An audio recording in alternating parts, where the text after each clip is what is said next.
이번 책은 조셉 콘레드의 암흑의 핵심입니다. 옮기니는 이상옥입니다. 이 책을 설명하기 위해서는요, 이때 시대적 배경이 19세기거든요. 그러니까 이때가 보면은 이 책이 발표된 게 1899년이었으니까 그 제국주의의 침탈이 한창이던 그때를 생각하시면 됩니다. 자, 콘레드는 어렸을 때부터 아프리카를 탐험하고 싶어 하는 그런 꿈을 가졌다고 하는데요. 그런데 그 4살 때 그가 폴란드에서 태어났거든요. 그때 제정 러시아의 지배를 받게 되면서 그 아버지가 애국 운동을 하게 되고 그 죄목으로 체포되고 투옥되어서 그 북러시아로 유배를 가거든요. 그래서 8살 때 어머니가 돌아가시고 그리고 얼마 안 있어 12살에 아버지가 돌아가셨기 때문에 그 외삼촌 밑에서 자랐거든요. 그의 꿈은 선원이었었기 때문에 바다로 나가는, 그래서 그 17살에 선원 생활을 시작하거든요.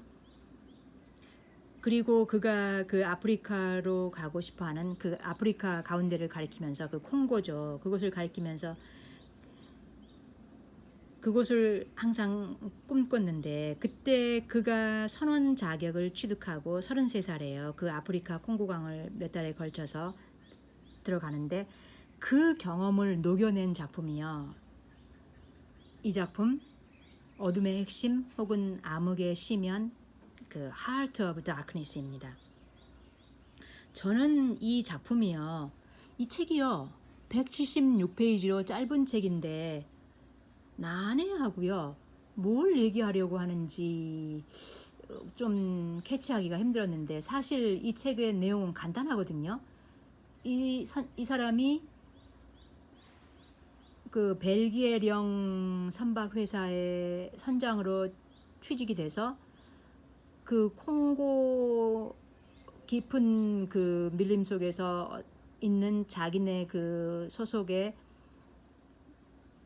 직원을 한 명 데리고 나오는 거거든요. 커츠라는 직원을. 근데 그 어떤 그 직원을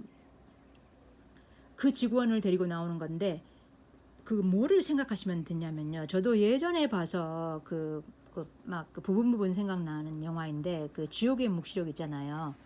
거기서 보면은 커츠 대령을 거기서는 데리고 나오는 거예요. 커츠 대령을 아마 죽이는 거였을 거예요. 그래서 죽이고 나오라는 미션이었는데 그가 너무나 많은 악행을 저지르고 있으니까, 그러면요, 왜 자기네 소속 사람을 데리고 나와야 되고 왜 미국인이 가서 미국인을 죽이라고 하는 거지? 그 전쟁에서는 뭐 서로 죽이는 건데 누구를 얼만큼 무슨 짓을 했길래 자기네 대령을 죽이라고 하는 거지? 또 왜 그 커츠라는 그때는 그 아프리카 콩고에 여기저기 주재소를 설치해 놓고 일종의 거기서 뭔가 착취해내는 거잖아요. 그럼 착취해낸다는 말은 뭔가 돈이 될 만한 걸 가지고 나온다는 거고, 그때가 바로 고무 같은 거거든요. 그러면 왜 거기서, 그리고 지금 커시가 너무 일을 잘해냅니다. 그 코끼리 그 상아나 이러한 것들을 그 엄청난 분량들을 보내거든요. 근데 왜 그 사람을 데리고 나와야 되고 왜 그 전쟁 중에 자신 나라의 그 대령을 죽이라고 하는 걸까? 그게요, 바로 이 작품 어둠의 핵심이 코폴라 감독이 이걸 원작으로 해서 그 영화를 만들었다고 하더라고요. 그러니까 보면은 이 인물을 한번 봐야 됩니다. 누구냐면요, 그 레오폴 2세거든요.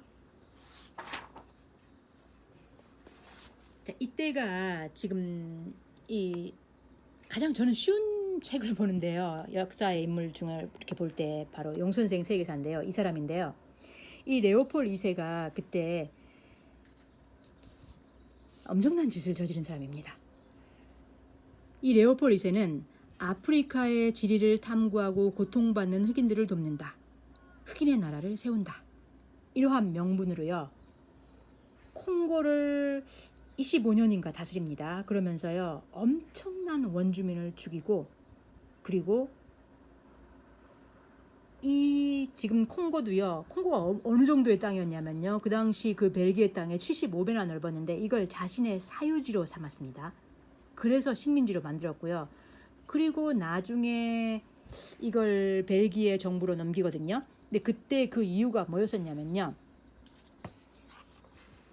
자, 여기 나온 이 충격적인 사진이 또 하나 있습니다. 이 사진입니다. 자, 앨리스가 찍은 사진인데요. 앨리스 셸리 해리슨이 그 영국 출신의 선교사였거든요. 이 사진들을 보세요. 손들이 없죠. 손목에서 잘린 부분. 이 충격적인 사진들이 뭐였었냐면요. 바로 레오폴 2세가 원주민들에게 그 고무 채취의 할당량을 채워주고요. 그리고 그 할당량을 채우지 못했을 경우 손이나 팔 등을 잘랐고요. 나중에 목도 잘라서 그냥 죽였습니다. 심지어는 그 마을 하나가 통째로 대학살을 당하는 경우도 있었고요. 그러니까 이런 것들이요. 그 유대인 학살의 거의 2배였다고 그러더라고요. 그리고 그때가 왜 그랬냐면요.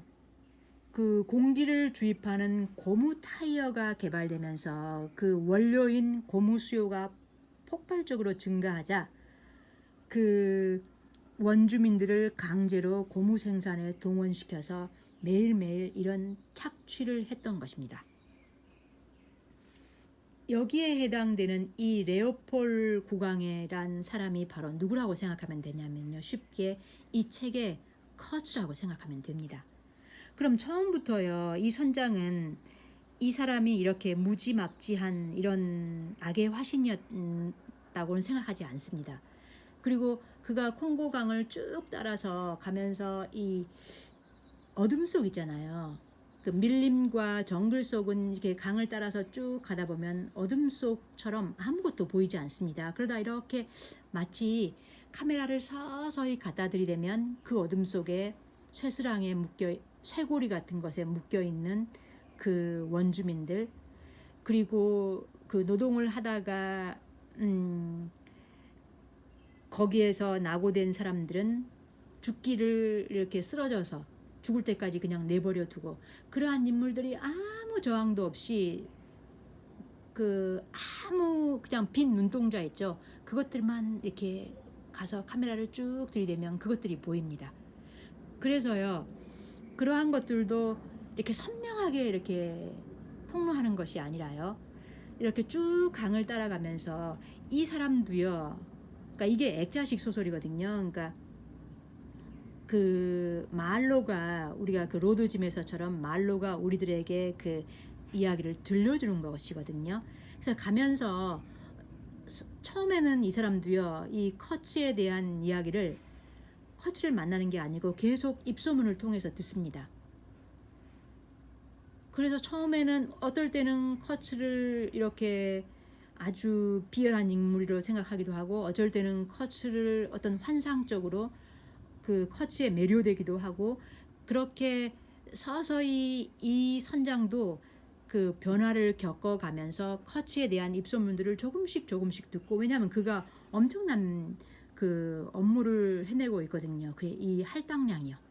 상하를 엄청난 게 그 밑으로 내려보내고 그 강을 따라서 내려보내고 그 믿을 수 없는 그 전적들을 올립니다.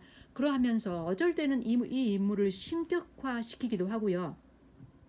그러면서 서서히 뭐라고 할까, 악에 물들어버리는 그러한 것처럼 그 생각들을 서서히 보여주는 것입니다. 그래서 저거는 이제 이 작품이 보여주려고자 하는 것이, 하여간에 보면은 약간 꼭 부정적인 측면도 있습니다. 왜냐하면은 이걸 하나 또 보여드릴게요. 이 지도가 그 첫 번째 장면에서 이 선장이 그 벨기에령 회사의 선장으로 지금 취직되는데, 그때 그가 어떤 지도를 하나 보거든요. 벽에 걸린 지도를. 그러면서 그 벽에 걸린 지도를 보면서 흐뭇해하는 그 장면이 나옵니다. 벨기에 그 선박 회사에 갔을 때요. 바로 이 지도였습니다. 편하게는요. 자, 지금 이 빨간색이 바로요. 누구의 차지냐면요. 영국의 차지입니다. 식민지였죠. 그러면 어떻게 지금 보니까 그 결국 강대국들의 땅이 돼버린 거잖아요. 이 아프리카가 자기네가 땅 따먹게 하는데, 이거는요 서로 어떤 또 서로의 명분을 가졌었냐면요. 이것까지 한번 볼게요. 베를린 회의요. 자, 이 그림을 맞춰볼게요. 이 베를린 회의가 바로 1884년 독일의 비스마르크 주최로 개최된 회의거든요. 그러면 이 회의에서 지금 영국과 프랑스, 독일, 이탈리아, 포르투갈 등 유럽의 주요 국가들이 모여서 지금 아프리카 식민화 원칙을 정한 겁니다. 그럼 왜 프로이센의 이 비스마르크가 지금 그 중재자로 나섰냐면요. 이때가 그 푸프 전쟁 있잖아요. 그 프랑스와 프로이센 전쟁 1870년 그 전쟁에서 그 프로이센이 이겼잖아요. 그럼 프로이센은 지금 그 영국과 프랑스 등 경쟁국을 따라잡으려고 했고, 왜냐하면 식민지 경쟁에서 이미 앞서가고 있으니까. 그래서 이 비스마르크가 중재자 역할을 하면서 어떤 그 원칙을 세웠냐면요. 노예제도 폐지, 자유무역 실시. 자, 노예제도 폐지, 자유무역 실시. 좋은 원칙이죠, 보기에는. 근데 그 뒤에 숨은 뜻은 뭐냐면요. 아프리카의 귀중한 자원들을 누군가 독차지해서는 안 된다는 거고요. 의도가요. 그 다음에 아프리카의 그 원주민의 그러니까 노동도 독차지해서는 안 된다는 자기들의 음흉한 의도가 있습니다. 그 코폴라 감독이 그 보여주려고 하는 것도 그 미국의 그 민주주의라는 그것을 들이대면서 베트남을 짓밟아버리는 거죠.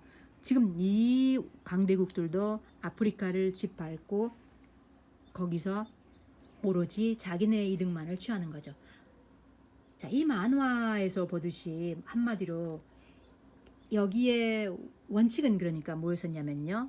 먼저 깃발 꽂는 사람이 임자 이거였습니다. 그래서 심지어 깃발이 거의 동시에 꽂힌 적도 있었죠. 그 파쇼다, 그 나일강 그쪽. 그래서 그 프랑스가 먼저 들어왔는데 나중에 영국이 더 큰 군대를 들어와서 프랑스가 영국한테 그 양보했던 그런 사실은 이 만화가 이 강대국들 이 각자가 가지고 있는 속셈, 검은 속셈들을 보여주는 것이죠. 그러니까 이 지금 콘네드의 작품이 보여주려고 하는 게 그 어둠 속에, 그러니까 지금 이 어둠의 시면, 어둠의 핵심, 어둠의 심장, 이 Heart of Darkness라는 그들의 의도를, 이 제국주의의 의도를 우리에게 조금씩 보여주려고 한 거.